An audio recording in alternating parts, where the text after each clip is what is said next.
말씀드린 대로 오늘은 기초성경 공부 2권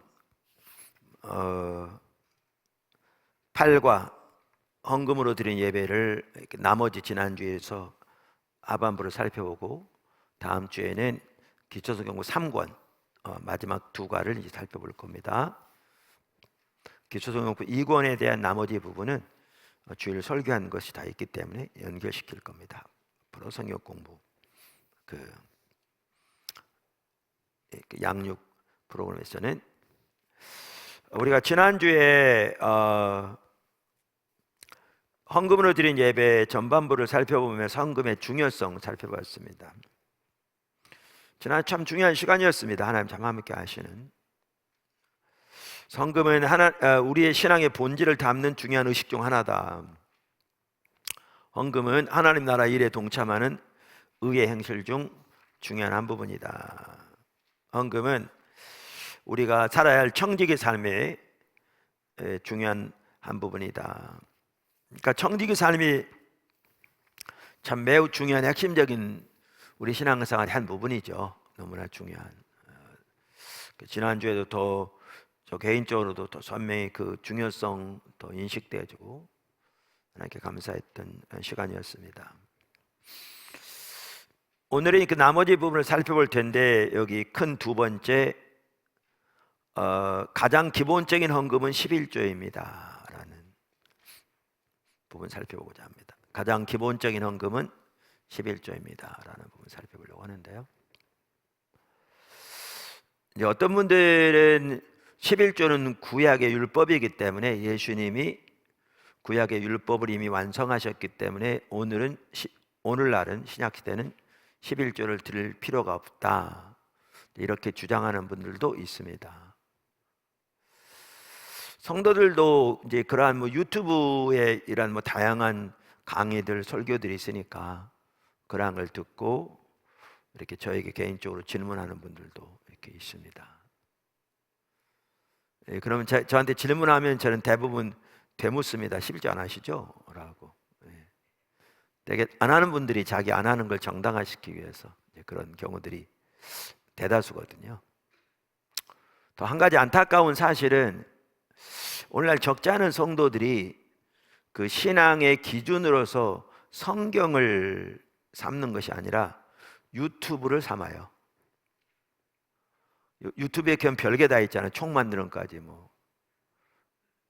다 있잖아요. 그러다 보니까 유튜브가 모든 삶의 기준이 돼버린, 그래서 예수 믿는 사람들이 성경보다는 유튜브에 떠다니는 확인되지도 않는 그러한 내용들을 신앙의 기준으로 삼는, 그게 그들의 바이블인 이런 사람도 제가 보기엔 적지 않은 것 같아요. 이 시대 정말 심각하죠. 자, 그런데 작은 첫 번째 11조는 율법 이전부터 있었습니다. 그러니까 11조는 율법이 아닙니다. 11조는 율법 이전부터 있었고요, 11조는 하나님의 뜻인데 율법 이전부터 있었던 그 뜻이 율법에 기록될 뿐입니다. 기록되었을 뿐입니다. 그래서 율법이 있기 전 400년 전 사람인 아브라함은 예수님을 상징하는 살레망 멜기세덱에게 11조를 드렸고요, 창세기 18장 14절에서 20절에 보면 야곱도 하나님께 모든 소득의 11조를 드리겠다고 맹세했고요, 창세기 28장 20절에서 22절. 그래서 율법 이전부터 하나님의 뜻이었고 11조는 그 하나님의 뜻이 율법에 반영되었을 뿐입니다. 작은 두 번째, 율법 아래서의 11조. 그러니까 율법 이전부터 있었던 하나님의 뜻인 11조는 율법에도 포함되었습니다. 여기 레위기서 27장 30절 32절에 나오는데, 그리고 그 땅의 10분의 1 곧 그 땅의 곡식이나 나무의 열매는 그 10분의 1은 여호와의 것이니 여호와의 성물이라. 여기에 보면 그 당시에는 이제 농경사회니까요, 그러니까 주된 수입의 수입원이 농사를 통해서였잖아요. 그러면서 그 소득의 모든 소득의 10분의 1은 뭐라고요? 여호와의 것이니 여호와의 성물이다. 그러면서 모든 소나 양의 11조는 목축, 그러니까 농경사의 목축사회니까 목축에, 그러니까 쉽게 말하면 오늘날 말하는 모든 소득에 이렇게 표현하면 되겠죠. 모든 소나 양의 11조는 목자의 지팡이 아래로 통과하는 것의 10번째 건마다 여호와의 성물이 되리라.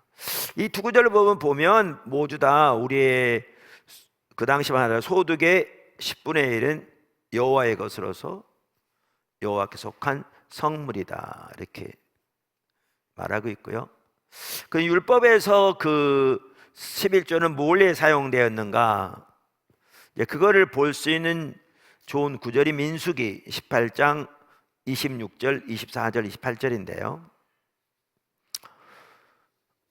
이스라엘 자손이 여호와께 거제로 드리는 11조를 레위인에게 기업으로 주었으므로 내가 그들에 대하여 말하기를 이스라엘 자손 중에 기업이 있을 것이라 하였노라. 26절, 너는 레위인에게 말하여 그에게 이르라. 내가 이스라엘 자손에게 받아 너희에게 기업으로 준 11조를 너희가 그들에게서 받을 때에 그 11조의 11조를 거제로 여호와께 드릴 것이라. 그러니까 여기 보면 11조를 받아 생활하는 레위인들도 11조를 드리라고 이렇게 돼 있죠.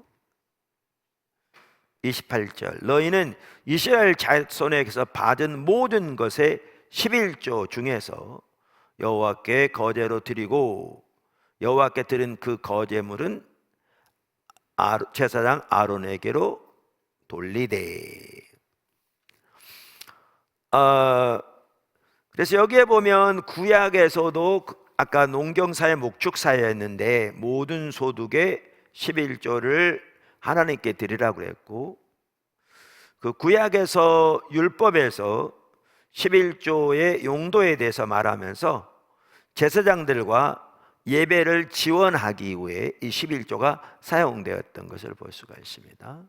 여기 보면 이런 구절들만 딱 뽑아가지고요, 성경을 전체로 보지 않고 이런 구절들만 일부 뽑아서 오늘날 일부 목사님들 중에는 성도들이 드리는 모든 11조는 다 목사인 자기가 가져야 한다, 이렇게 말하는 사람도 있습니다.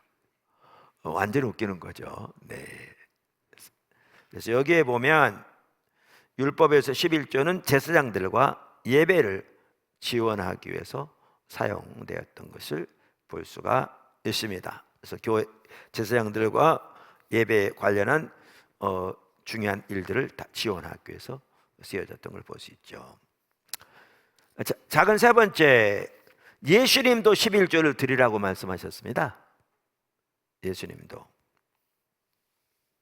그러니까 어떤 사람들은 아까도 말한 대로 지난주에 잠깐 말씀드린 것 같은데 11조는 구약의 율법이었다. 예수님이 율법을 완성하셔서 오늘날은 더 이상 율법을 지킬 필요가 없다. 그래서 11조 안 드려야 된다. 근데 사실은요, 예수님이 율법을 완성하셨어도 그 율법에서 지속적인 것이 당연히 있습니다.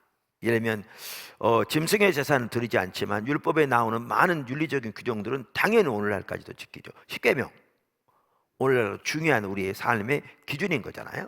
그 율법의 핵심인데. 자, 그런데 그러면서 이제 그들이 주장하는 것 중에 하나는 뭐냐 하면, 신약에서 구체적으로 11조를 드리라고 이렇게 명령한 기록이 없다는 거예요.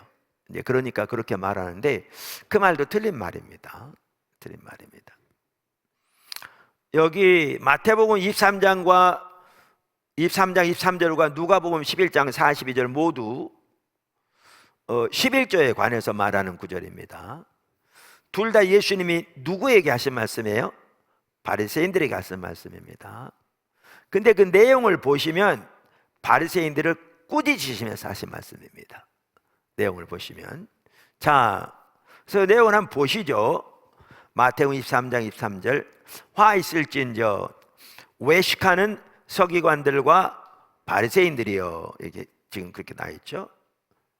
너희가 박하와 회향과 근채의 11조는 드리되. 아까도 말씀드린 대로 이스라엘은 근본적으로 농경사회, 목축사회라고 말씀드렸잖아요. 그래서 여기도 보시면 이제 그들이 농사 지내는 것에 대해서 철저하게 11조를 드렸죠. 여기 근채는 채소 중에 하나인데요. 근데 그 주석에 보면 채소 중에서 특별히 값비싼 채소가 아니고 보편적인 일반적인 채소 중에 하나랍니다. 그런데 여기에 보면 그 당시 바리새인들은 아까 구약의 율법만 하더라도 그렇게 명령하고 있어서 그들은 박하, 회향, 근채와 같은 이러한 모든 것들의 11조를 매우 철저히 드렸던 걸 볼 수 있어요. 드리되 율법에 더 중한 바 정의와 긍휼과 믿음은 버렸도다. 그러나 이것도 행하고 저것도 버리지 말아야 할지니라. 한 구절 더, 누가복음 11장 42절. 여러분 책에 두 구절이 나란히 되어 있는데 이 두 구절 이렇게 딱 대조해 보면 더 보기가 좋습니다. 화 있을진저 너희 바리새인이여, 너희가 박하와 운양과 채소의 11조는 드리되 공의와 하나님께 대한 사랑은 버리는도다. 그러나 이것도 행하고 저것도 버리지 말아야 할지니라. 그러니까 말씀드린 대로 둘 다 그 당시 종교 지도자들, 대표적으로 바리새인들에게 하신 말씀인데 그들을 꾸짖으면서 하신 말씀이죠. 제가 우리 신앙의 본질과 의식에 대해서 말하면서 그 구약 성경에서 우리 신앙의 본질과 의식의 관계를 아주 잘 표현하는 구절 중에 하나가 호세아 6장 6절이라고 여러 번 얘기했잖아요. 거기에 보면 하나님께서 뭐라고 그러냐면 나는 인애를 원하고 제사를 원치 않냐며 번제보다 하나님 아는 것을 원하노라, 이렇게 말하고 있거든요. 그래서 제가 이 구절을 토대로 하나님이 원하시는 두 가지가 뭐냐, 하나님을 아는 것과 인애인데, 제가 혹시 말한 걸 기억하신지 모르겠지만 다 기억하시면, 여기 인애는 가장 먼저는 하나님을 사랑하는 것이고 당연히 이웃을 향한 긍휼이 같이 간다, 이렇게 설명하는 것을 기억하시죠. 사실 성경 전체를 보면 하나님께 대한 사랑이 가장 먼저고요, 그것은 당연히 이웃을 향한 긍휼을 포함합니다. 이 둘이 나눠지지 않습니다, 성경 전체는. 그래서 오늘날도 많은 신학생들이 사용하는, 또 학자들도 사용하는 구약 히브리, 그러니까 성서 히브리 사전, 렉시칸이라고 그러는데 그 중에 브라운 드라이버 앤 브릭스라는 새 학자가 공저한 히브리어 사전이 있거든요. 근데 거기에 보면 이 호세아 6장 6절에 나오는 이 인애라는 헤세드인데, 그 원문에는 이거는 하나님께 대한 사랑으로 거기도 이해하고 있거든요, 그 사전에도 보면. 근데 이 두 가지가 같이 간다, 이렇게 말씀드렸는데, 그래서 호세아 6장 6절은 하나님이 번제와 제사를 원치 않는다는 말이 아니고, 이것이 하나님 드리라고 그랬고 또 하나님 이걸 기뻐하신다고 그랬고, 여러 성경에 보면 이 말은 하나님이 그들에게 원하는 가장 본질적인 핵심적인 것은 번제와 같은 의식이 아니라 그들이 하나님을 알고 존재를 다 사랑하는 하나님과 친밀한 교제다, 이것을 말하고 있다. 그래서 여기서 신앙의 본질과 의식을 말하고 있다, 이렇게 말씀드렸고, 그러면서 제가 여러분에게 그렇게 말하면 그건 제 개인의 의견에 불과하지만, 물론 성경에 합한 의견은 저는 개인적으로 확신을 하는데, 예수님이 똑같이 말씀하셨다면 이건 차원이 다르다. 그러면서 보면 예수님이 세리 마태의 집에 들어가셨을 때 제자들이, 그러니까 바리새인들이 예수님을 대적하니까 예수님이 바로 호세아 6장 6절을 인용하시면서 너희가 이 뜻을 알았더라면 무죄한 자를 정죄치 아니하으리라, 이렇게 말했고, 또 마태복음 13장에 보면 예수님이 아침부터 이렇게 사역을 나가실 때 제자들이 가다가 시장에서 밀을 비벼 먹었더니 안식일을 범했다고, 그날의 안식일이어서 바리새인들이 대적할 때 동일하게 호세아 6장 6절을 인용하시면서 너희가 가서 이것이 뭘 말하는지 배우라, 그렇게 말씀하셨잖아요. 그래서 이걸 보아도 예수님도 호세아 6장 6절이 우리 신앙의 가장 본질을 말하는, 근데 바리새인들은 종교적인 의식에는 참 뛰어났는데 무엇보다 하나님 앞에 소중한 신앙의 본질에 떠나 있는 그들의 모습을 말씀하신다고 여러 번 나눴잖아요.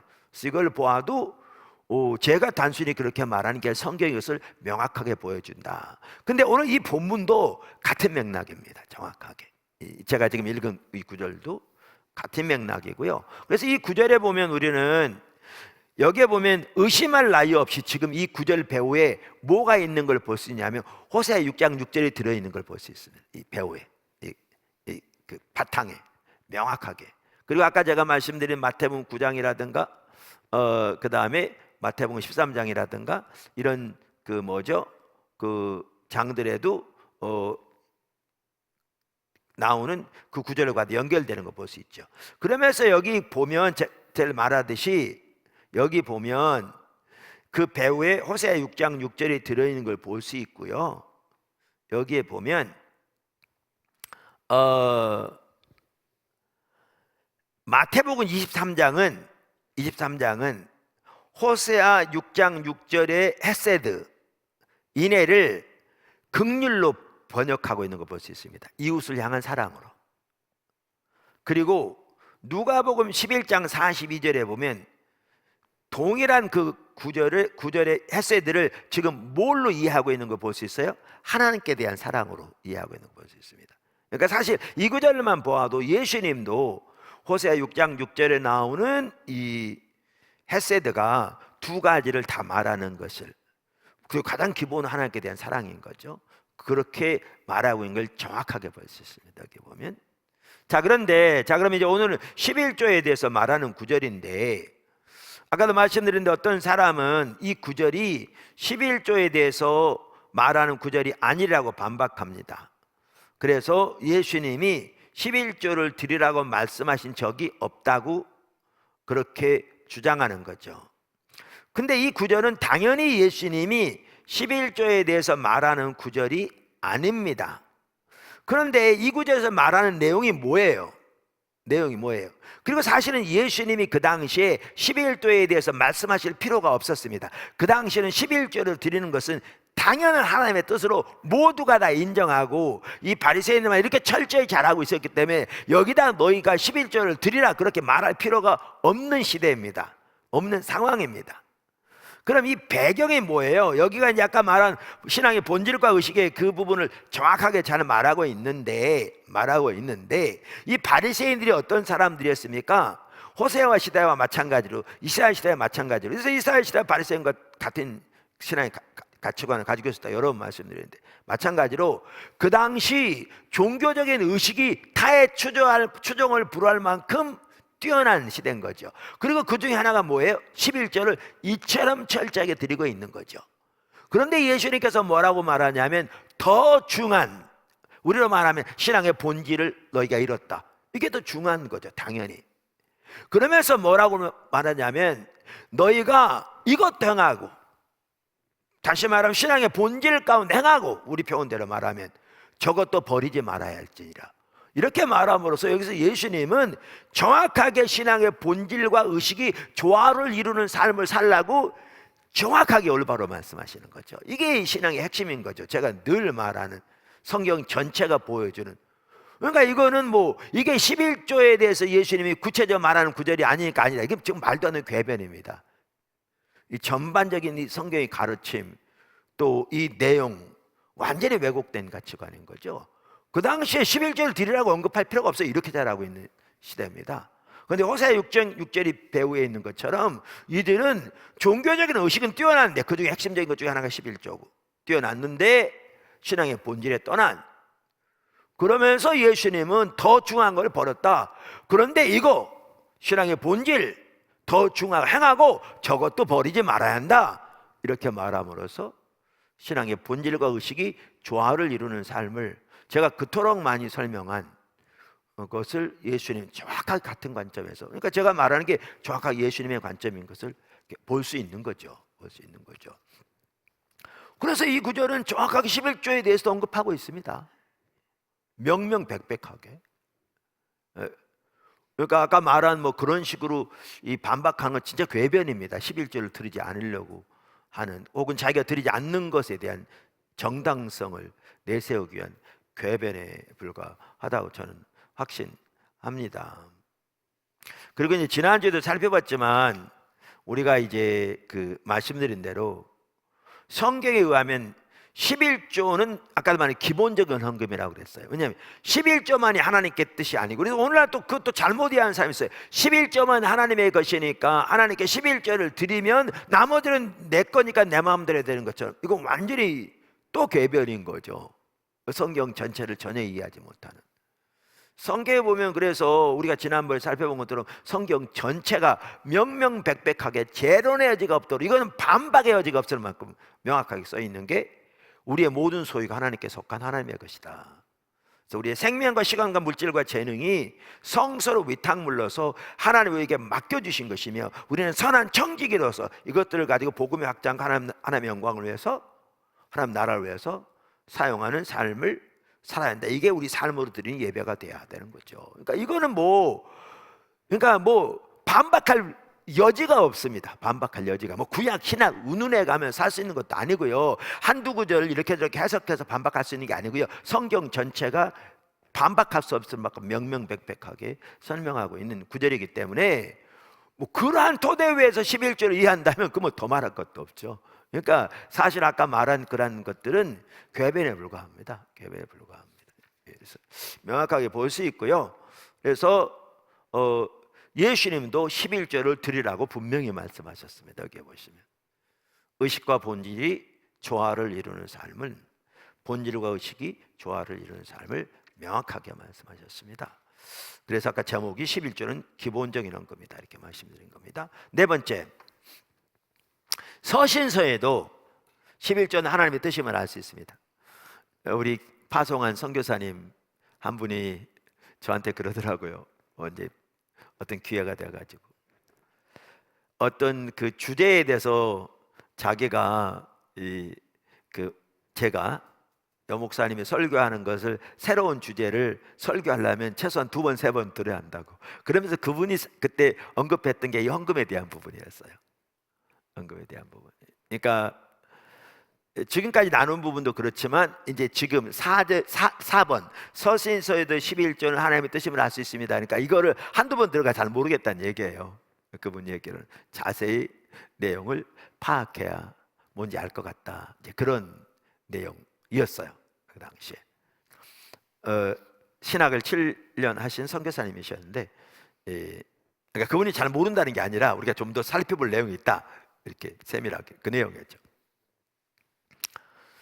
그러니까 서신서에도 11조는 하나님의 뜻이라는 사실이 내포되어 있습니다. 그러니까 명백하게 겉으로 드러나게 써있지는 않을지 모르지만 내포되어 있습니다. 그리고 내포되어 있습니다. 물론 서신서에 11조를 드리라고 구체적으로 언급된 구절은 없습니다. 말씀드린 우리의 모든 것이 하나님의 것이라는 것은 수없이 많이 언급되어 있습니다. 그러나 그 내용을 자세히 보면 11조가 하나님의 뜻이라는 사실을 알 수 있는 몇 구절이 있습니다. 몇 구절이 있습니다. 그 중에 하나가 뭐냐면, 복음을 전하는 자가 복음으로 인하여 먹을 권한의 배경에 대한 구절입니다. 그러니까 복음을 전하는 자가 복음으로 인하여 먹을 권한이 있다는 그 배경에 관한 구절입니다. 그러니까 사도 바울은 복음을 전하는 자는, 그러니까 전임 사역자를 말하죠. 복음으로 인하여 먹을 권한이 있다라는 것을 말하고 있습니다. 그래서 오늘날 예를 들면 교회에서 목회자들에게 사례비를 제공하잖아요. 자, 물론 부자 되게 한다 그 얘기는 아니죠. 사례비 제공하는 건데, 자, 이 고린도전서 9장 13절 14절이죠. 그 중에 한 구절이 사도 바울이 그것에 대해서 말하면서 이제 그 배경을 설명합니다. 이렇게 하는 배경을.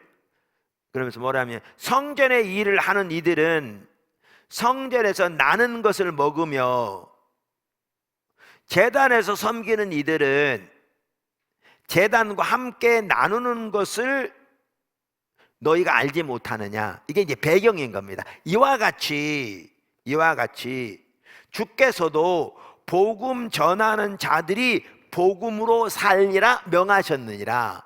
이게 예수님의 명령이고 이게 하나님의 뜻이다. 그래서 복음을 전하는 자들은 복음으로 인하여 살라고 하셨다. 물론 사도 바울은 자기의 이러한 고난을 자기는 기꺼이 포기하고 자기가 스스로 일해서 텐트 만든 것을 먹고 살았죠. 자, 그런데 이렇게 말하면서 이 예수님의 명령에 대한 구약 성경의 배경으로 아까 성전에서 일하는 자는 성전에 나는 걸 먹고 제단에서 섬기는 자들은 제단과 함께 나누는 이 구절을 말하는데, 이 구절이 어디 나와 있습니까? 이 구절 중에 대표적인 한 구절이 어디냐면 아까 읽었던 민수기 18장입니다. 아까 읽었던. 그러니까 거기 아까 읽었던 민수기 18장 여기 바로 옆 페이지 보면, 책의 옆 페이지 보면 132쪽에 24절, 26절, 28절이 있는데 거기에 보면 이스라엘 자손이 11조를 드리되 11조가 레인들 그리고 나중에 아론 등 그리고 예배를 지원하기 위해 쓰여질 걸 말하고 있잖아요. 여기에 보면 그래서 이 제사장들 여기에 보면 성전으로 인하여 사는 자, 그러니까 성전에 섬기는 자, 그들이 성전에서 먹을 말하는데 그 대표적인 한 헌금이 뭐냐 하면 아까 지금 여기 민수기 18장에 보아서 하셨듯이 11조입니다. 대표적인 헌금이 그 당시.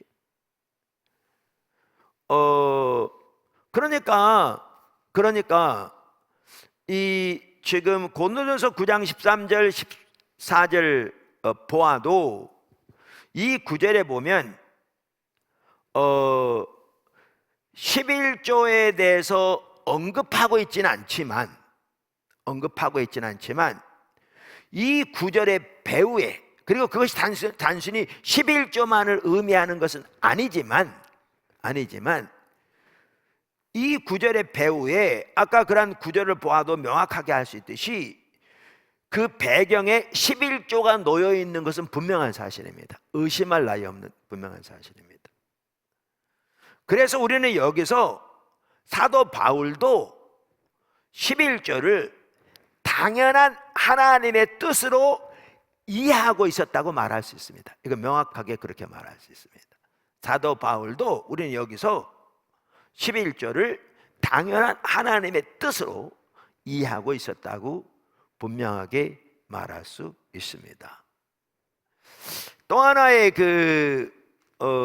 서신서의 구절은 11조 하나님의 뜻임을 볼 수 있는 구절은 소득에 비례한 헌금입니다. 소득에 비례한 헌금. 그러니까 신약 성경은 소득에 비례한 헌금을 드리라고 명령하고 있지요.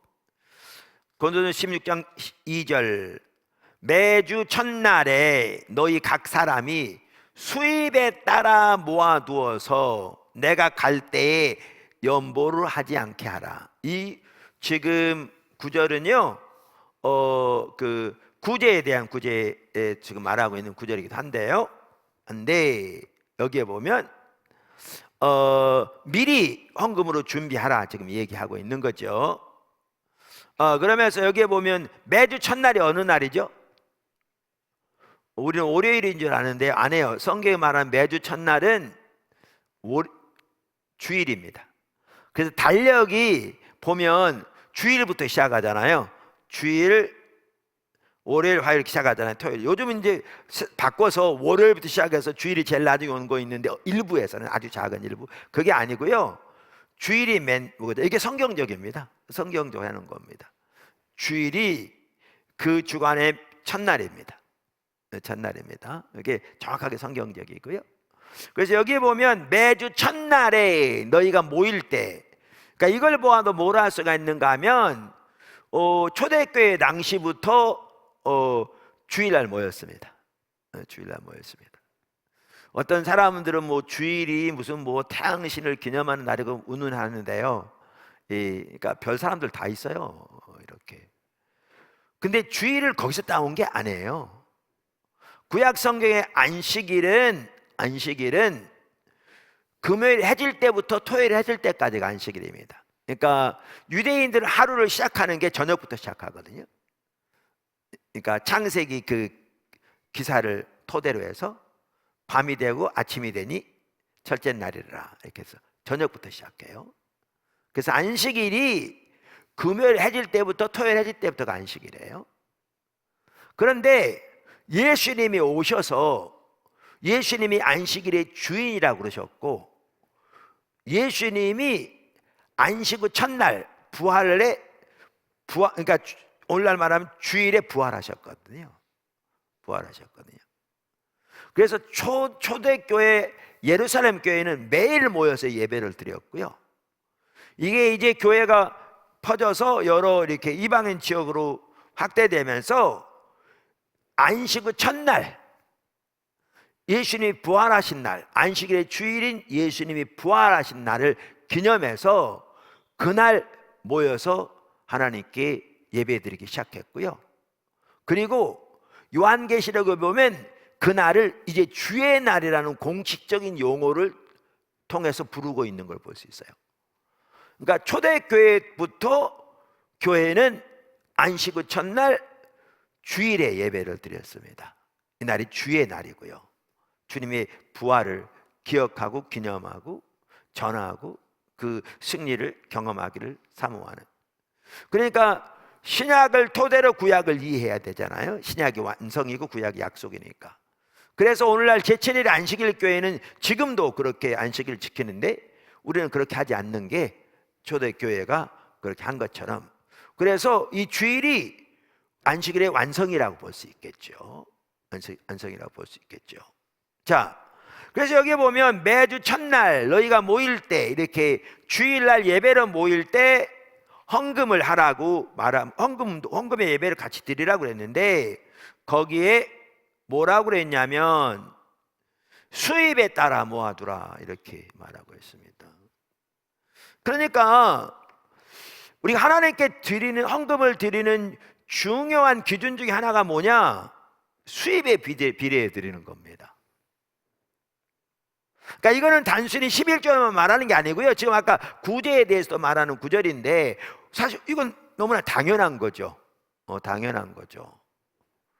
근데 자기 재산이 뭐 100억대인데 교회 특별한 날 하나님께 감사해서 뭐 추수감사헌금 드리는데 5만 원 드렸다. 이거 말이 안 되는 거죠. 말이 안 되는 거죠. 그래서 사실은 그 성경에 나오는 하나님께 드리는 그 기준의 한 중요한 기준 중에 하나는 11조는 말할 것도 없고 소득에 비례해서 드리는 거죠. 소득에 비례해서. 그럼 이 구절은 11조에 대한 구절은 아니지만 당연히 여기에 11조도 포함되는 건 당연히 알 수 있겠죠. 11조도 포함되는 건 당연히 우리는 짐작할 수 있습니다. 당연히 짐작할 수 있습니다. 그래서 이렇게 어떤 분은 심지어 그렇게 말하는 분도 있습니다. 자기가 소득이 많지 않으면 당연히 11조는 드리고 또 나머지로 생활하고, 그렇지만 자기 소득이 많아서 이렇게 나머지 가지고도 충분히 잘 생활할 수 있다면 그런 사람이야 10의 1조, 10의 2조, 13조, 10의 4조 드려도 좋은 거죠. 하늘의 보화를 쌓아드는 거죠. 네, 그렇게 실천하는 사람도 많이 있습니다. 네, 뭐 저는 개인적으로 오래전부터 다른 뭐 헌금 뭐 도전 50가정도 하고 뭐 도서관 50가정 하면서 건축 전사도 또 하고 뭐 우리 가족들도 하고 뭐 작년에도 하고 올해도 하고 다 합니다만, 지금도 그 수년 전부터 소득의 11조는 당연히 드리고요. 그리고 또 11조는 건축헌금을 드립니다. 매월 모든 소득에 대해서. 물론 제 아내는 또 청년 선교 정회원으로 또 매월 제 사례에서 나가지만 드리기도 하고 뭐 구제연금 드리고 다 하지만, 그러니까 하나님께 드리는 헌금의 매우 중요한 한 기준은 소득에 따라 드리는 겁니다. 너무나 당연한 거죠. 그 다음에 신약 성경에서 어디서 이제 11조에 대한 어떤 그 11조가 이렇게 거기에 포함되어 있는 것을 볼 수 있느냐? 멜기세덱의 반차를 따른 제사장에 대한 11조의 구절에서 볼 수 있습니다. 멜기세덱의 반차를 따른 제사장에 대한 11조의 구절에서 볼 수 있습니다. 그게 어디 나오냐면 히브리서 7장 1절에서 10절에 나옵니다. 한번 좀 보시죠. 이 멜기세덱은 살렘 왕이요 지극히 높으신 하나님의 제사장이라. 여러 왕을 쳐서 죽이고 돌아오는 아브라함을 만나 복을 빈 자라. 아브라함이 모든 것의 10분의 1을 그에게 나누어 주니 그 이름을 해석하면 먼저는 의의 왕이요 그 다음은 살렘 왕이니 곧 평강의 왕이요 아버지도 없고 어머니도 없고 족보도 없고 시작한 날도 없고 생명의 끝도 없어 하나님의 아들과 닮아서 항상 제사장으로 있느니라. 이 사람이 얼마나 높은가를 생각해 보라. 조상 아브라함도 노량물 중 10분의 1을 그에게 주었느니라. 레위 아들들 가운데 제사장의 직분을 받은 자들은 율법을 따라 아브라함의 허리에서 난 자라도 자기 형제인 백성에게서 10분의 1을 취하라는 명령을 받았으나 레위 족보에 들지 아니한 멜기세덱은 아브라함에게서 10분의 1을 취하고 약속을 받은 그를 위하여 복을 빌었나니 논란의 여지 없이 낮은 자가 높은 자에게서 축복을 받느니라. 또 여기 죽을 자들이 10분의 1을 받으나 저기는 산다고 증거를 얻은 자가 받았느니라. 10분의 1을 받는 레위도 아브라함으로 말미암아 10분의 1을 바쳤다고 할 수 있나니 이는 멜기세덱이 아브라함을 만날 때에 레위는 이미 자기 조상의 허리에 있었느니라. 그러니까 이런 내용입니다.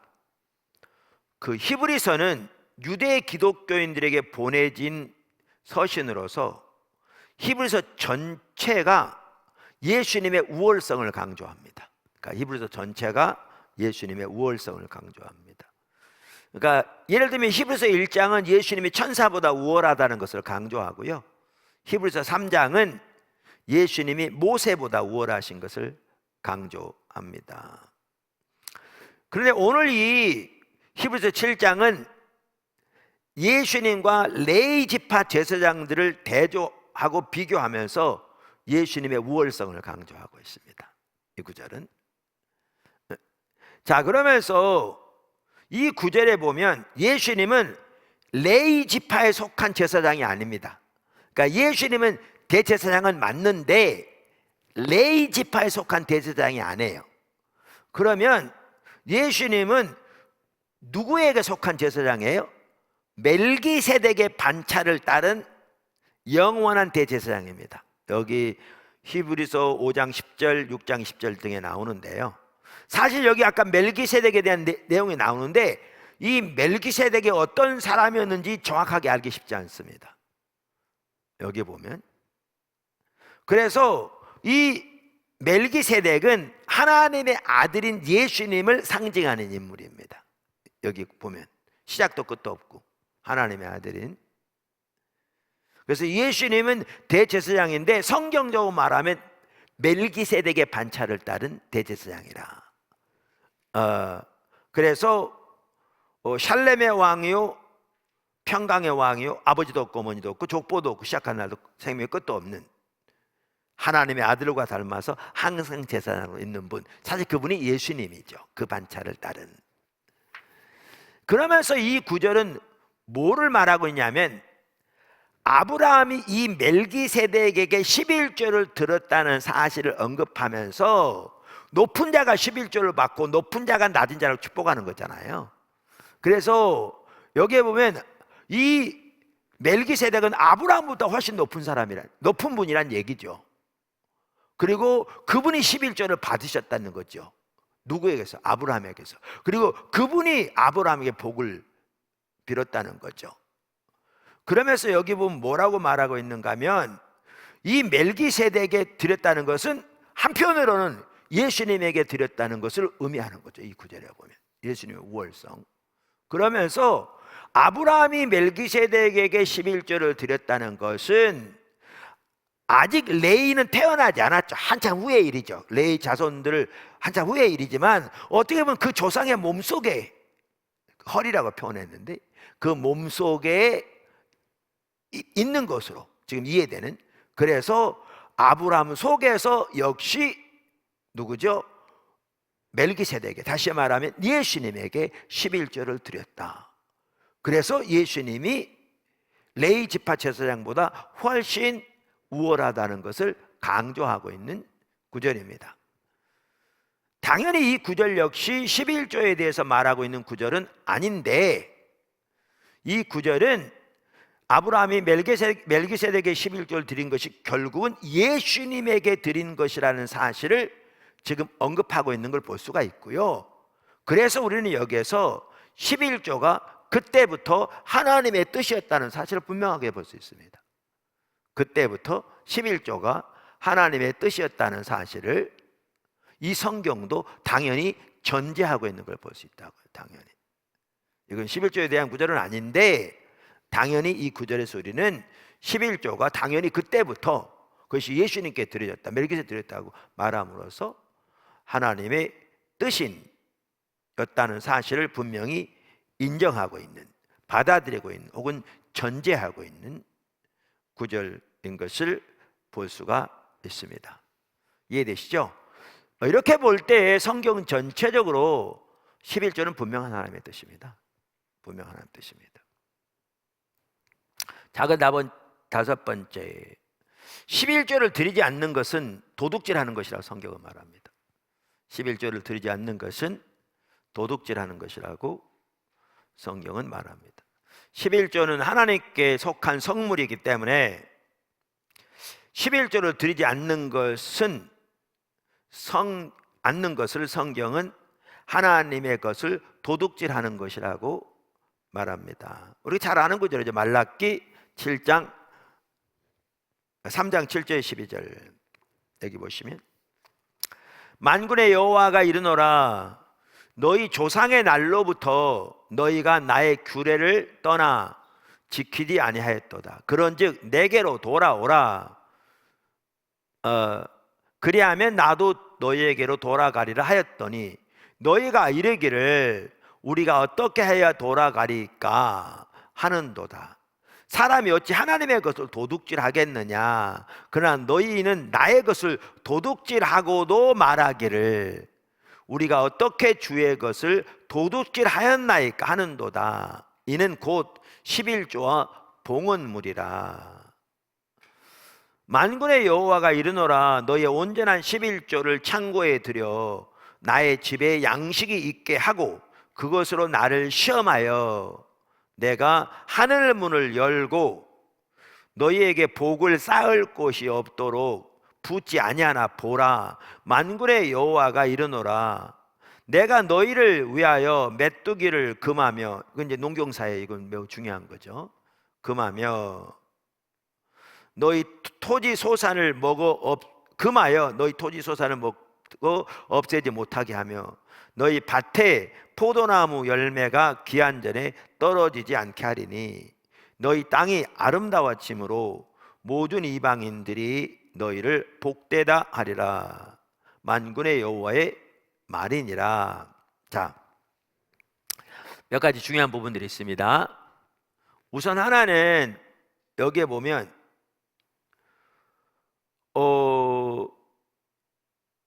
너희가 내게로 돌아오라.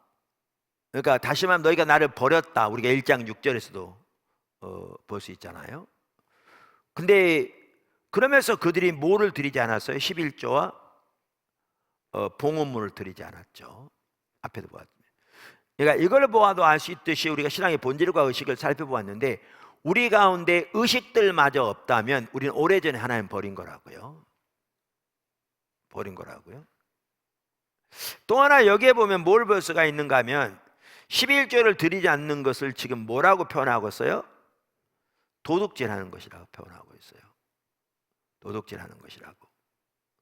11조는 하나님에 속한, 우리 모든 것이 하나님에 속해 있지만 하나님에 속한 성물이기 때문에 11조를 드리지 않는 것은 도둑질하는 것이라고 지금 말하고 있습니다.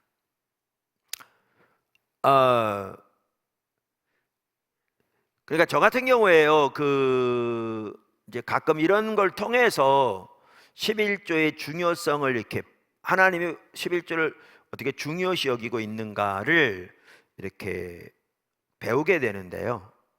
그런 적이 3번인가 있었어요, 지금까지 제 기억에는.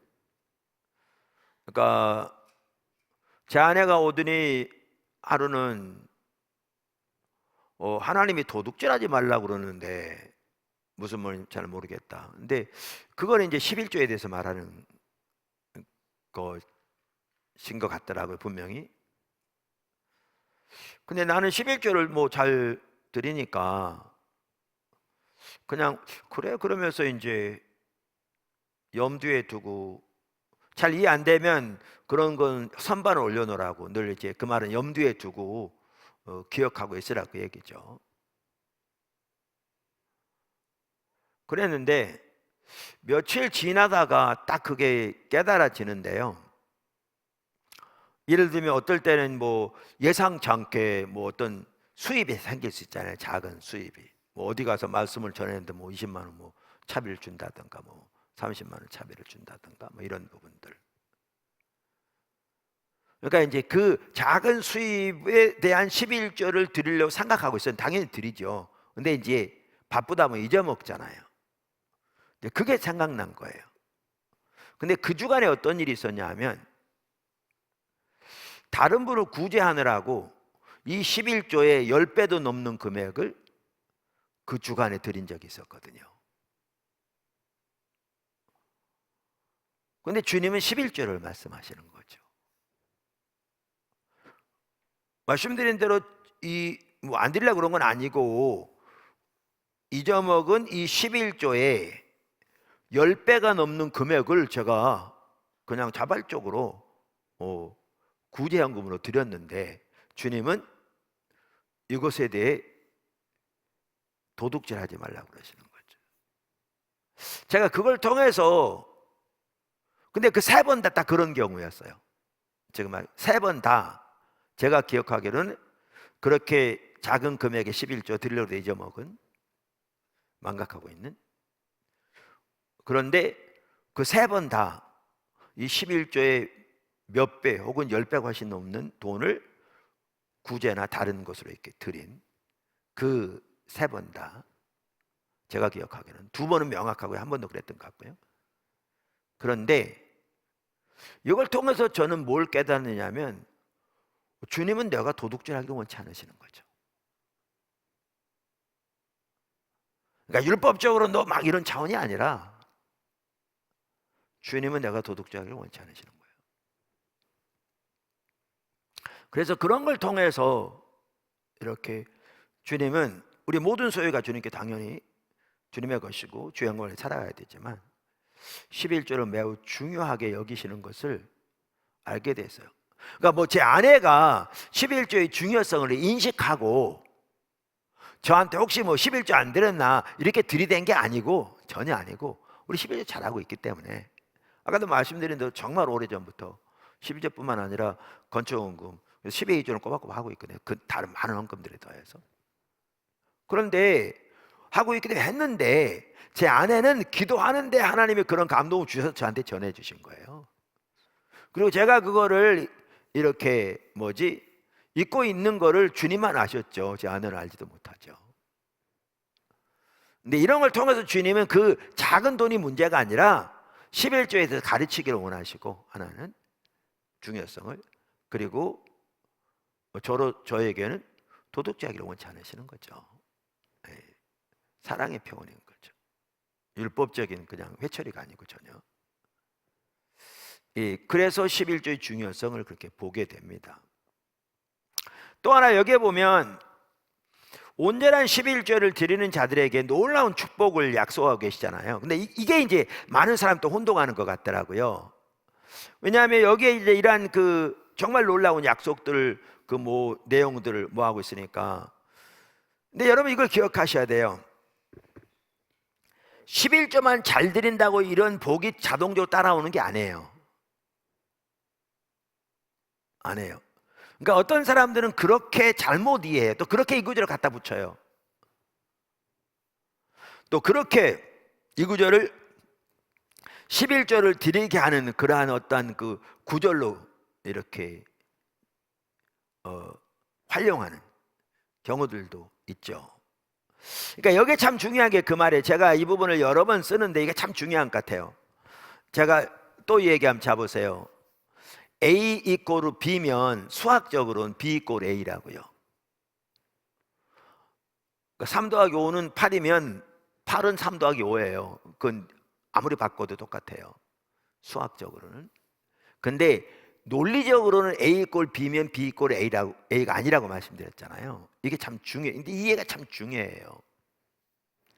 그래서 제가 여러분 좀 비유가 매우 안 좋은 비유긴 한데 좀 쉽게 이해할 수 있도록 말하면, 제 아내는 여자다, 맞죠? A 이꼴 B예요. 근데 이걸 바꿔놓으면 여자는 제 아내다, 이건 완전히 다른 차원이거든요. 이건 틀린 말이거든요. 이 차이를 아셔야 돼요. 그러니까 이런 차이를 모르면 기복신앙도 잘못 이해해요. 자, 그럼 어떠냐면 이런 얘기예요. 자, 하나님이 주시는 복 내지는 하나님의 생명 중에 하나는 물질적인 복이 포함돼요. 근데 바꿔서 물질적인 복 이꼬르 하나님의 축복은 이건 안 해요. 이건 완전히 다른 차원이에요. 이건 달라요. 이거는 아까 말한 여자는 내 아내다 이렇게 말하고 똑같아요. 이건 완전히 다른 얘기예요. 그러니까 구약시대에 대표적 예레미야 시대에 하나님을 떠나서 하나님 심판이 코앞에까지 닥쳐와 있는데도 그들 중에 상당수는 예레미야가 시험될 만큼 세상적 형통한 물질적 축복받았거든요. 심판이 코앞에까지 닥쳐와 있는데도. 그리고 신약시대만 하더라도 라오디게아 교회는 예수님이 칭찬할 걸 아무리 찾아도 칭찬할 게 단 한마디 없는 교회인데 물질적 축복받은 교회였거든요. 그래서 나는 부자라 부여하여 부족함이 없다고 자부할 만큼 그 지역이 산업이 발달해서. 그러니까 이거를 올바로 이해하지 못하면 막 혼동되는 거예요. 그래서 많은 성도들이 원래 혼동되는 거예요. 그러니까 하나는, 다시 말하면 A 꼴 B면, 자, 하나님의 복 중에 하나는, 그걸 다른 말로 생명이라고 표현한 성경에, 하나님의 생명 중에 하나는 우리의 필요를 채우시고 우리 가운데 경제적으로 하나님이 형통하게 하시는 것이 당연히 포함돼요. 근데 바꿔서 경제적으로 형통하는 것이 하나님의 축복이다, 이 말은 틀려요. 그럴 수도 있고 전혀 안 그럴 수도 있어요. 이 말은 틀려요. 이걸 아셔야 돼요. 이 11조에 관한 구절도 마찬가지예요. 아까 말한 그 논리적인 이해를 잘 해야 돼요. 그러니까 아까 바리새인들을 보세요. 근처에 11조까지 다 드리는데 너희는 더 중요한 것을 버렸다. 그러니까 이것저것 저것도 버리지 말아야 할지니라, 이렇게 말함으로써 11조만 잘한다고 신앙생활 잘하는 게 아니에요. 그건 바꿔 말하면 또 이거예요. 그것도 말한다면 자보세요. 말한다면 신앙생활 잘한다고 하면서 11조도 안 드린다, 그건 전혀 틀린 말이에요. 아까 이미 설명했죠. 그럼 바꿔서 11조만 잘한다고 신앙생활 잘하는 거냐, 그건 전혀 아니죠. 그러니까 신앙생활 잘하는 사람은 11조를 잘 드려요. 할렐루야. 이건 맞아요. 신앙생활 잘한다면 11조를 안 드린다, 이건 거짓말이죠. 그러니까 신앙생활 잘하는 사람은 11조를 잘 드려요, 말하는 대로. A 꼴 B라고요. 근데 바꿔서 11조를 잘 드린 사람은 신앙생활 잘한다, 이건 전혀 틀린 말이에요. 그 바리새인들 보세요. 전혀 틀린 말이었어요. 뭐만 이해하시죠? 그러니까 이 11조와 관련된 복만 하더라도 11절 잘 드리면 이런 복이 주어져요. 성경이 말한 대로. 근데 11조만 잘한다고 자동적으로 이 복이 주어진 건 아니에요. 아니에요. 그래서 여기 중요한 게 뭐냐 하면 신앙의 본질과 의식 11조가 같이 가야죠. 아까 예수님이 말씀하셨거든요. 그게 옳은 거고요. 그런 삶을 살 때 당연히 하나님의 생명과 은혜가 복이 우리 삶 속에 넘치죠. 상황에 따라서 다를지 모르지만. 근데 한 가지 여기 같이 그 맥락에서 중요한 것이 있어요. 우리의 경제적인 면에서 하나님의 은혜가 함께 하려면 경제적인 면에서 반드시 하나님의 주권적인 통치가 세워져야 돼요. 그걸 바꿔 말하면 재정적인 면에서 신실하게 하나님께 헌신하지 않으면서 재정적인 면에서 하나님의 은혜가 함께하기를 기대하는 것은 너무너무 어리석은 일이에요. 예수님께서 그렇게 말씀하셨거든요. 갈라디아 6장 7절에 하나님께서 스스로 속이지 말라. 하나님은 업신여김을 받지 아니하시나니 사람이 무엇으로 심든지 그대로 거두리라. 이렇게 말함으로써 경제적인 면에서 하나님 앞에 신실하지 않으면서 그러면서 경제적인 면에서 하나님의 뒷받침과 생명과 은혜가 넘치기를 기대하는 것은 어리석은 일입니다. 근데 이 말은 경제적인 면에서 아까 헌금만 잘한다고 되는 거 아니라니까. 맨날 말해 A 꼴 B 그거 생각하시면 된다니까요.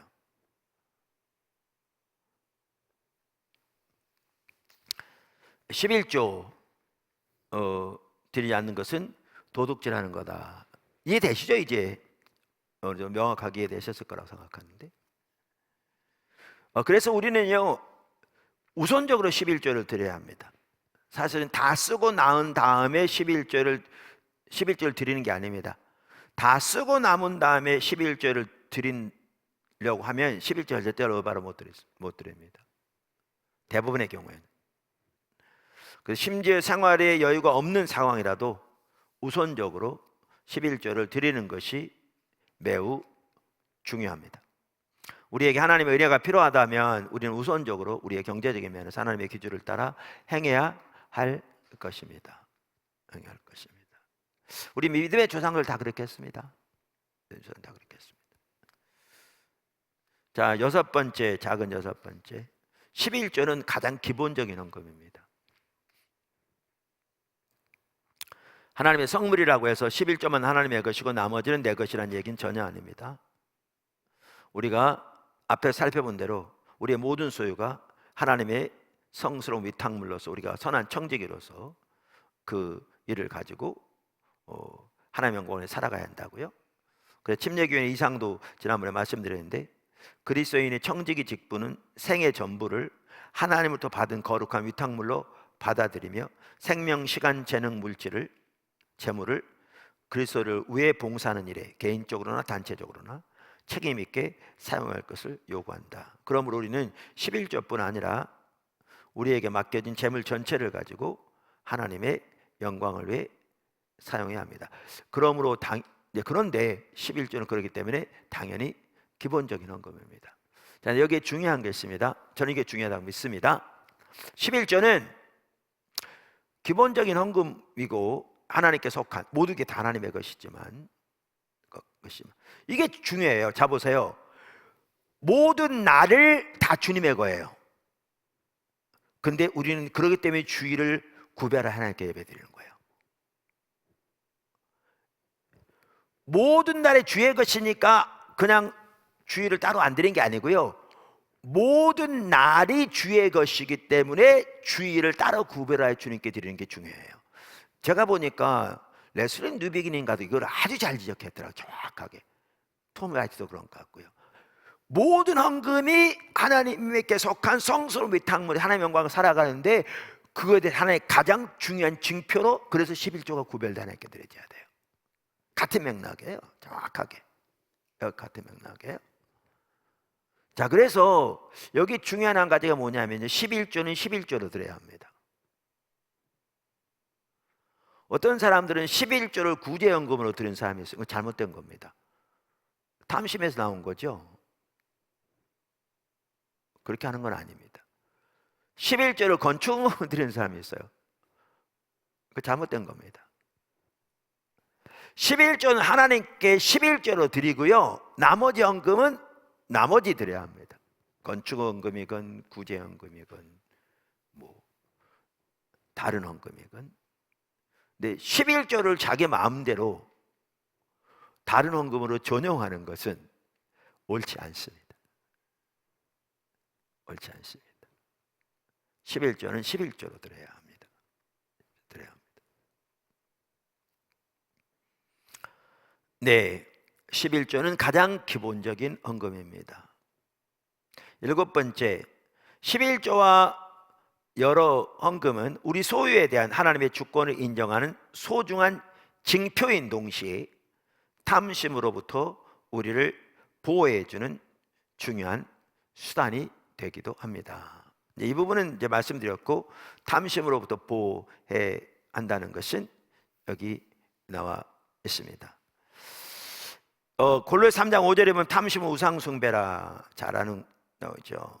그 다음에 디모데후서 6장 9절 10절 부하려 하는 자들은 시험과 올무와 여러 가지 어리석고 해로운 욕심에 떨어지나니 그 사람으로 파멸과 멸망에 빠지게 하는 것이라. 돈을 사랑함이 일만하게 뿌리가 되나니 이것을 탐내는 자들은, 돈을 탐내는 자들은 미혹을 받아 믿음에서 떠나 많은 근심으로서 자기를 찔렀도다.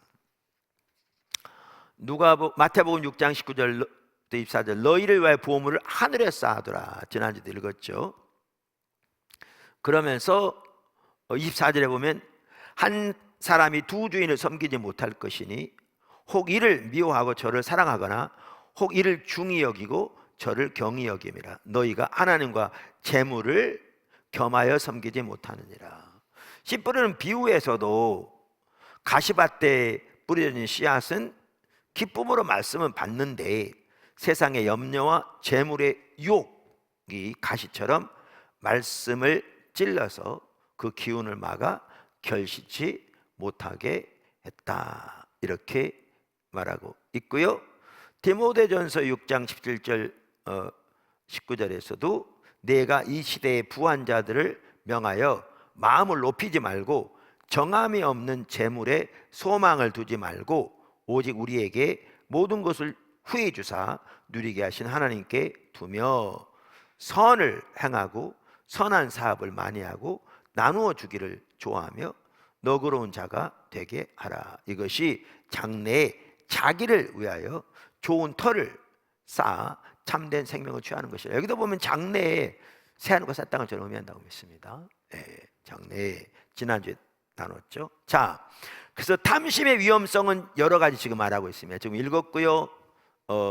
여러분 잘 아시는 내용입니다. 그래서 우리 믿는 사람들 중에 어떤 사람들은 돈 자체가 나쁜 것이라는 인식을 가지고 있는 사람도 있습니다. 근데 그건 잘못된 겁니다. 부는 선한 겁니다. 돈은 선한 겁니다. 특별히 누구죠? 웨인 그루돔 조직신학자인데요. 그가 쓴 그 비즈니스에 대한 책, 아주 귀한 책입니다. 그게 좀 더 두껍게 낸다고 그러는데 아직 안 나온 것 같더라고요. 거기 보아도 잘 나와 있는데 부는 선한 겁니다. 성경은 부 자체를 정죄하지 않습니다. 하나님께서 어떤 사람들에게 부를 주셔서 하나님의 영광을 위해 살도록 하시고요. 또 아까 읽은 디모데전서 6장 17, 19절은 부자들에게 어떻게 살 것인가를 잘 권면하고 있습니다. 문제는 부자가 되는 것이, 더 많은 부를 쌓는 것이, 혹은 돈이, 혹은 돈을 사랑함이 목적이 되는 것을 말합니다. 그것이 탐심이고요. 돈을 사랑하는 것은 일만하게 뿌리가 된다고 말하고 있고요. 그 위험성을 적나라하게 잘 표현하고 있습니다. 그래서 여기 보면 돈과 재물을 섬길 수 없다 그랬는데 심지어 돈을 하나님과 동등된 자리에 두잖아요. 그만큼 강력한 파워를 가지고 있죠. 그래서 하나님처럼 돈은 사람들에게 힘을 주기도 하고 만족감을 주기도 하고 삶의 기쁨을 주기도 하고 인생의 열정을 불어넣어 주기도 하고 그래서 정확하게 돈은 우리의 삶에서 하나님 자리를 대체하고 있습니다.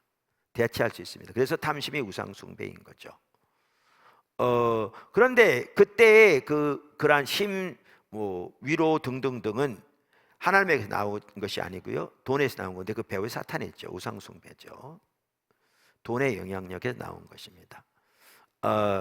그렇기 때문에 아까도 말씀드린 대로 탐심은 이처럼 심각한 우상숭배인데, 이 탐심으로부터 우리를 보호해 주는 것 중에 하나가 드리는 겁니다. 탐심이 이기는 길이요, 드리는 겁니다. 구제, 또 하나님께 드리는 것.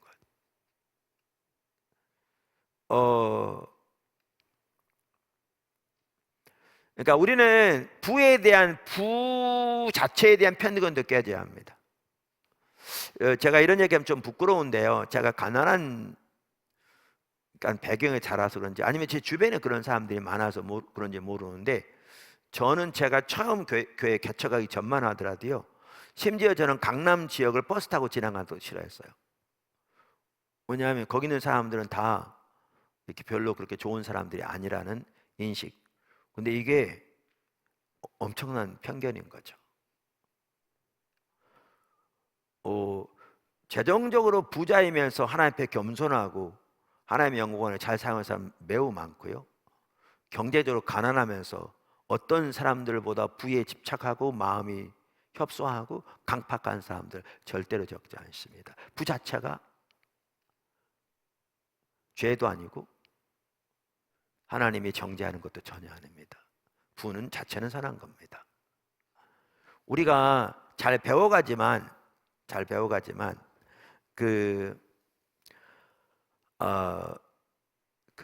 갑자기 생각이 안 나는데, 구조와 방향을 얘기했잖아요.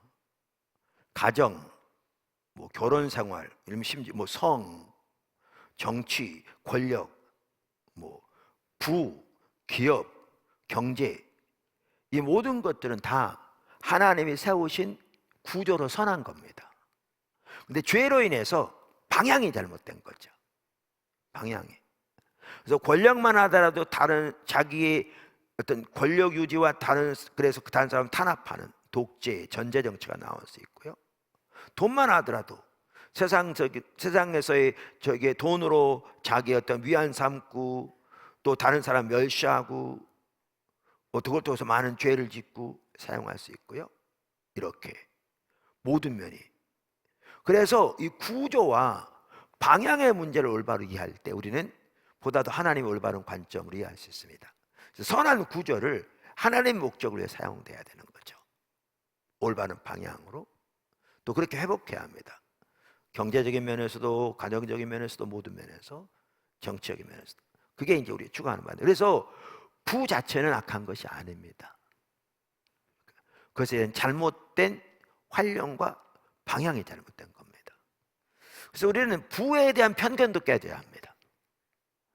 그러니까 이 반대도 있습니다. 그것도 때로는 적지 않습니다. 그래서 우리나라는 부자는 무조건 잘못됐다는 인식 절대 적지 않습니다. 그래서 주변에 안 믿는 사람들에게 포도나무 교회가 이렇게 외부적으로 이렇게 여러 건물이나 이런 부분이 크니까 그 자체로 좋지 않은 시각으로 보고 판단하고 손가락질하는 사람도 없지 않습니다. 그 자체 절대 옳지 않습니다. 옳지 않습니다. 우리도. 그래서 우리는 한편으로는 탐심의 위험성은 매우 성경이 강력하게 말하고 악하지만, 또 반대로 부 자체에 대한 편견도 옳지 않은 겁니다. 그것도 깨져야 합니다. 그래서 부 자체는 선한 겁니다. 구조는 선한 겁니다. 방향이 죄로 인해 타락됐고 그 결과는 심각합니다. 지금 소비주의도 그렇고, 지금 세계 경제와는 좀 빈부의 격차도 그렇고 심각합니다. 뭐 나열하자면 한이 없습니다. 그러나 그것은 죄로 인한 방향의 문제가 잘못되어 있는 겁니다. 그런데 이 탐심을 이기는 한 가지 매우 중요한 길도 하나님께 드리는 것입니다. 헌금입니다. 오늘 지난주에 이어서 가장 기본적인 헌금은 11조다. 그러면서 11조 중심으로 여러 헌금들을 살펴보았는데 좋은 시간이었다고 생각합니다. 많은 분들에게 명확하게 이해가 되는 계기가 되지 않았나, 내 개인적으로 생각을 합니다. 혹시 질문 있으면 하시기 바랍니다.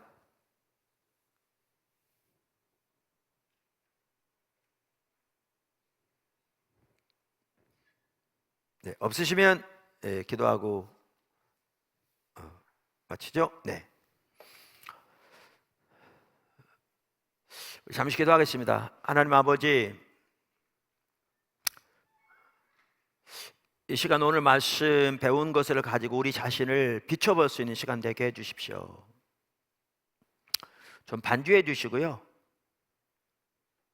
잠시라도 주님 앞에 기다리면서 오늘 이 배운 말씀을 토대로 자신을 좀 비춰보는 시간을 가졌으면 좋겠습니다. 그러면서 자신이 지금 하나님과의 관계에서 어떤 상태에 있는지, 사실 이 경제적인 면에서 올바로 선한 청지기로서 올바로 되어진 게 매우 중요하거든요. 그래서 오죽했으면 예수님이 돈과 하나님을 동시에 섬길 수 없다고 돈을 하나님 자리까지 두었겠어요. 그래서 요한의 진리 선생님도 지갑이 거듭나야 진정으로 거듭난 것이라고 말할 만큼 이 경제적인 면에서 올바른 주님의 주권이 세워지는 게 매우 중요하거든요. 예수님의 따른 올바른 제자의 어떤 조건을 말하면서 누가복음 14장에 경제적인 면에서의 올바른 하나님의 주권적인 통치가 세워지는 것도 거기 당연히 포함되어 있고요. 그리고 어떤 사람이 말했던 것처럼 미국 분인데, 우리가 우리의 진정한 신앙의 기준, 신앙이 옳은 사람인지 혹은 성숙한 사람인지, 이 기준이 하루에 몇 시간 기도하고 찬양할 때 얼마나 높이 뛰고 그게 아니라 그 사람의 체크북을 보면 한다고. 그러니까 우리말로 하면 이제 가계부 같은 거죠. 얼마나 재정적인 면에서 성실하게 하나님 뜻대로 사는가라는 걸 보는 게 얼마나 몇 시간 더 많이 기도하는 것보다 더 올바른 우리 신앙의 바로미터다, 척도다, 그런 내용인데, 그래서 오늘 한번 이 말씀을 생각하면서 이렇게 좀 잠시라도 이렇게 자신을 비춰보고 또 깨닫는 대로 회개하고 은혜를 구하는 그런 시간이 되었으면 좋겠습니다. 성령님 오시옵소서. 이 시간 우리의 마음을 열어주시고 우리를 하나님께로 이끌어 주시옵소서. 우리 각자 잠시 기도하겠습니다.